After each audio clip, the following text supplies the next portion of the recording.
چرا تو سال 2025 FX3 خریدم؟ با توجه به اینکه این دوربین 4 سال پیش معرفی شده، مخصوصا اینکه سونی معمولا هر 3-4 سال یک بار دوربیناشو آپگرید میکنه. آیا تصمیم عاقلانه ای بوده؟ بریم که راجبش صحبت کنیم. خب حدودا 1 سال پیش بود که تصمیم گرفتم یه دوربین دیگه بگیرم که مشخصات فیلمبرداری بهتری داشته باشه. چرا؟ چون دوربین فعلی من آلفا 7R4 بیشتر برای عکاسی، اون موقعی هم که خریدمش بیشتر کار عکاسی انجام میدادم. مشخصات ویدیویی خیلی خوبی نداره. 4K نهایتا تا 30 فریم میتونه بگیره و 10 بیت نمیتونه فیلم بگیره. رنگش 8 بیته و من که کالر گریدینگ میکنم خیلی بهم کمک میکنه اگه دوربینم در واقع 10 بیتی باشه. خب نظرم روی FX3 بود. چرا؟ چون که مشخصات ویدیویش فوق العاده است، در واقع دوربین سینماییه. اما یه شکی داشتم، اونم این که این دوربین 4 سال، در واقع پارسال میشد 3 سال پیش معرفی شده و رفتم دیدم که سونی معمولا هر 3 سال 4 سال یه بار یه دوربین جدید معرفی میکنه از همون سری، در واقع آپگرید میکنه دوربین قبلیشو. رفتم سراغ شایعات ببینم که شایعات چی میگن.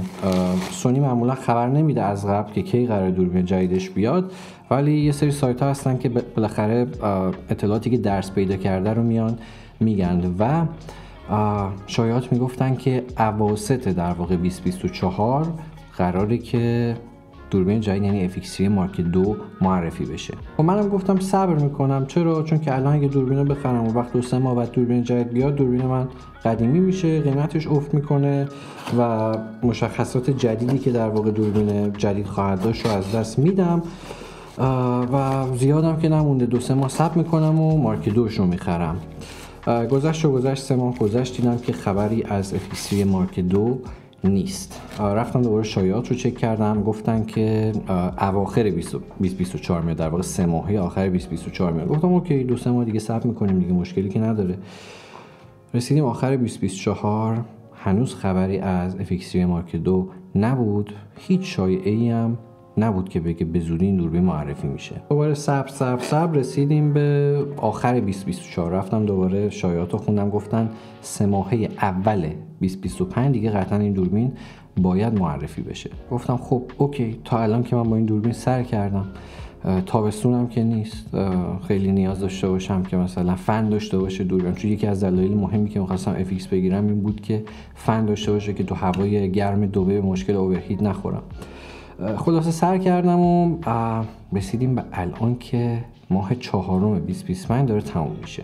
دوباره رفتم سراغ شایعات جدید. این بار شایعات میگفتن که احتمالاً تا آخر 2025 خبری از FX3 مارک 2 نخواهد بود و اگرم آخر 2025 معرفی بشه تا 3 ماهه اول 2026 اصلا به بازار نمیاد. یعنی اول معرفی میشه، بعد میره توی فاز پری اوردر، در واقع پیش سفارش، تا چند ماه بگذره تا واقعا وارد بازار بشه. خب تا اینجای کار 1 سال گذشته بود که من فقط داشتم صبر میکردم برای یه دوربینی که بیاد مشخصات بهتری نسبت به FX3 فعلی داشته باشه. اما این مشخصات بهتر چیا بودن که من میخواستم به خاطرش صبر بکنم؟ حدس و گمان ها میگفتن که احتمالاً FX3 جدید اوپن گیت داشته باشه.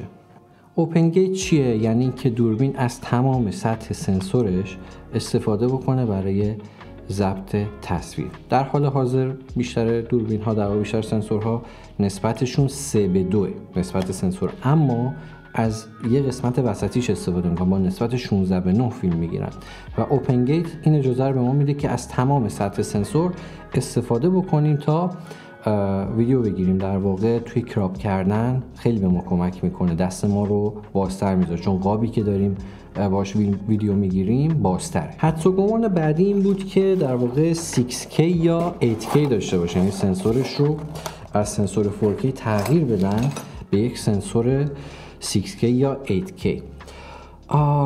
من خیلی برام جذاب نبود این موضوع، چون همین الان هم خیلی کم پیش میاد که به مشتری من فایل 4K تحویل بدم. خیلی جا پیش میاد ولی اکثر خروجی ها در واقع فول اچ دیه. 6K و 4K نه کسی ویدیوشو تماشا میکنه نه میتونه ازش استفاده بکنه، کسی اصلا نگاه نمیکنه ویدیو 8K یا 6K. و برای داشتن ویدیوی 6K یا 8K باید رزولوشن این دوربین که 12 مگاپیکسل افزایش پیدا بکنه و این باعث میشه که سایز پیکسل ها در واقع کوچیک‌تر بشه و اون عملکرد فوق‌العاده‌ای که توی نور کم از FX3 ما میشناسیم در واقع قربانی بشه، که به نظر من بهتره که سونی در واقع اگه مارک 2 به زودی قرار باشه معرفی بشه همون رزولوشن 4K رو براش نگه داره. شایعه بعدی داشتن در واقع ND داخلی بود، فیلترهای ND داخلی که توی دوربین های مثل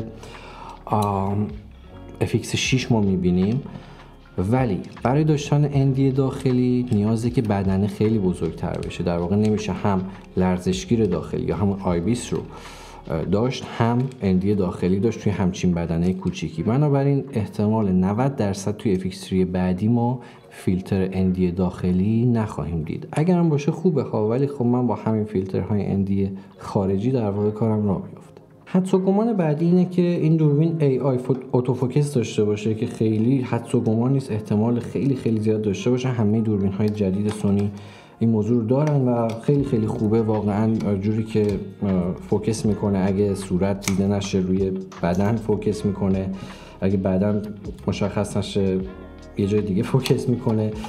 ولی خب اون قسمت هایی که روی حالا چشم حشره و قطار و هواپیما و ماشین ها فوکس میکنه خیلی به کار من نمیاد، ولی آدمو خیلی خوب تشخیص میده. اما مسئله جدیدیه، میدونی تو خیلی از دوربین های برند های دیگه هم نیست و بدون اون کارمون لنگی نمیمونه. از داشتنش خوشحال میشم اگه دوربین بعدی این رو میداشت، ولی خب حالا که نداره ناراحت هم نیستم. دقت کردین این تاپ هندل FX3 چقدر بد دست و یوغوره؟ امیدوارم تو ورژن بعدی حداقل یه فکری به حال این بکنن. البته این کیجی که من خریدم سری جدید اسمال ریگه به اسم هاک لاک که میاد این رو در واقع یه اکستنشنی بهش اضافه میکنه که خیلی خوش‌دست‌تر بشه و بزرگتر بشه. نصبش کنیم ببینیم که چگونه عمل میکنه. شایعه بعدی چی بود؟ اینی که فنش رو میخوان حذف کنن، فنلسش بکنن. خب این برای من یه نکته خیلی منفی به حساب میاد. چرا؟ چون همونطورم که بهتون گفتم توی هوای دبی من به شدت به این فن احتیاج دارم.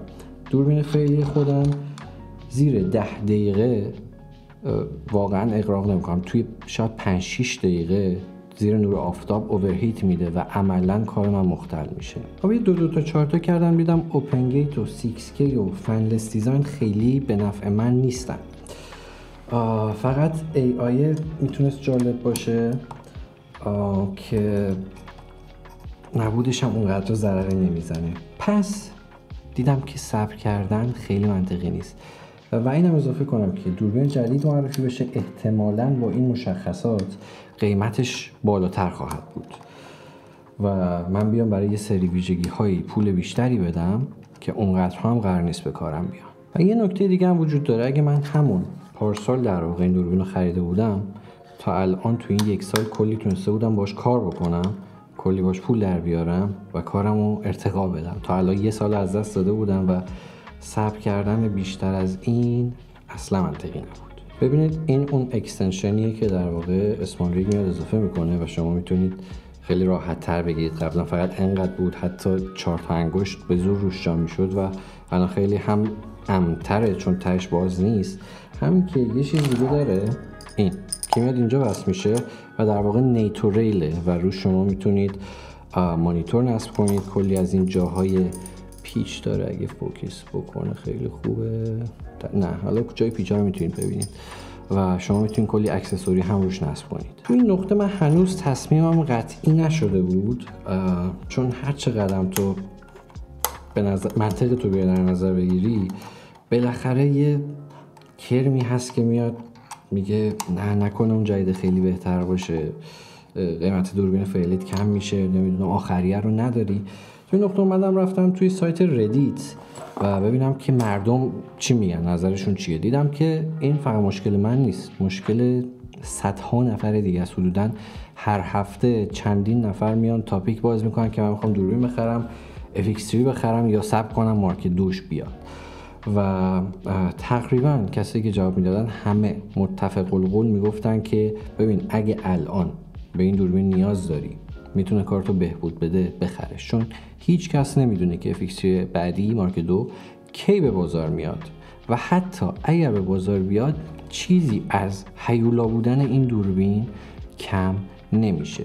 راستم میگم. با مشخصات احتمالی FX3 بعدی همچنان FX3 مارک 1 دوربین فوق‌العاده است و باعث نمیشه که چیزی از ارزش‌های این دوربین کم بشه. یه سری دیگه هم میگفتن که به زودی اصلا ما FX3 جدید نخواهیم دید.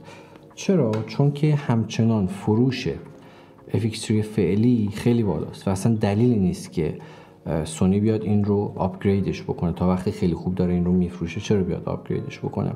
و یه نکته خیلی مهمتر دیگه من متوجه شدم که در واقع تا وقتی که FX6 آپگرید نشه خبری از آپگرید FX3 نیست. چرا؟ چون که اینا یک سنسور دارن، سنسور FX3 با سنسور FX6 یکیه و اول سونی میاد اون رو آپگرید میکنه بعد میاد این رو آپگرید میکنه و FX6 حتی از FX3 هم قدیمی تره و هنوز آپگرید نشده. حالا اصلا من چرا رفتم سراغ FX3؟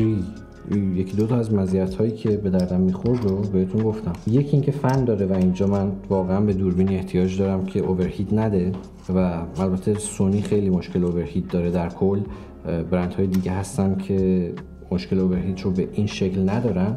مثلا من سال پیش تابستون با دوربین فوجی چند سری توی اوج گرمای تابستون دمای 50-55 درجه رفتم ویدیو گرفتم و اوورهیت نداد. باورم نمیشد که مثلا توی 1 ساعت 2 ساعت زیر نور مستقیم آفتاب تو این گرمایی که خودم داشتم اوورهیت میدادم این دوربین اوورهیت نداد و فهمیدم که این فنه تازه اینو میرسونه به دوربینای بدون فن فوجی. مثلا کنون میدونم اوورهیت میده و خیلی خوب میشد که سونی هم میتونست این مشکل رو به نحوی حل بکنه، اما به هر حال الان بهترین دوربینی که میشه از این لحاظ تهیه کرد همین FX3. مورد دوم این که 10 بیت میگیره، بهتون گفتم. البته خیلی دوربینای دیگه میگیرن، مثلا A7 IV هم 10 بیت میگیره، اما اون یه مشکلی داره، 4K 60 فریمش با کراپ تقریبا قابل توجهی همراهه که من اصلا دلم نمیخواد که وقتی دارم از مثلا یه لنز واید استفاده میکنم بیاد 1.5 درصد، فکر کنم 1.5 برابر اگه اشتباه نکنم، مطمئن نیستم، کراپ روش بزنه و در واقع اون لنزی که من دارم رو بیاد کارش رو مختل کنه و 4K 120 هم نداره. اما حالا اینا به کنار، فکر کنم مهمترین دلیلی که آدم میره سراغ FX3 عملکرد فوق‌العاده‌اش توی نور کمه. بیس آیزو 12600 اصلا شوخی نیست. اگر بدونید که چیه، من اگه نمیدونید بیس آیزو چیه توی یه ویدیو دیگه قبلا که آیسو رو توضیح دادم بهتون گفتم که بیس آیسو اون آیسویه که دوربین توش بهترین عملکرد رو از لحاظ کیفیت تصویر و نویز داره و اکثر دوربین ها یه دونه بیس آیزو دارن. اونایی هم که 2 تا دارن بیس آیزو دومشون خیلی بالا نیست، اما بیس آیزو اول FX3 800 دومیش 12600 اصلا باور نکردنیه و من چند باری که باش کار کردم خیلی جاها واقعا نجات داده جون منو. نور کم بوده تا 12600 من ایزومو بردم بالا، گفتم ایزو آیسومو بردم بالا و تصویر بدون نویز با بهترین کوالیتی ممکن. و فقط بحث سکند بیس آیسو نیست، در کل عملکردش تو نور کم خیلی خوبه، خیلی دیرتر نویز تولید میکنه.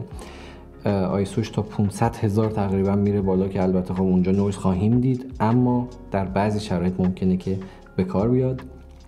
و سری سینمایی سونیه که کالر سایزش متفاوته، نتفلیکس اپرووه. من نمیخوام برای نتفلیکس فیلم درست کنم، اما اون حس و حال سینمایی که تصویر داره رو خیلی دوست دارم و توی کالر گریدینگ واقعا کار کردم با فوتیجاش لذت بخش. باتری رو یادمون رفت توش بذاریم. 3 روز پیش من این دوربینو گرفتم و هنوز روشنش نکردم، اصلا ببینم سالم روشن میشه یا نه. گفتم اول ویدیوش رو ضبط بکنیم و با شما افتتاحش بکنم. روشن نمیشه، باتریش احتمالا خوابیده. یه باتری دیگه من دارم، البته چند تا باتری دیگه دارم. بله روشن شد. من برم ستاپ اولیه‌اش رو انجام بدم. مرسی که توی این ویدیو با من همراه بودید. حرفی، سخنی، نظری، چیزی دارید توی کامنت بنویسید. تا ویدیو بعدی، خداحافظ.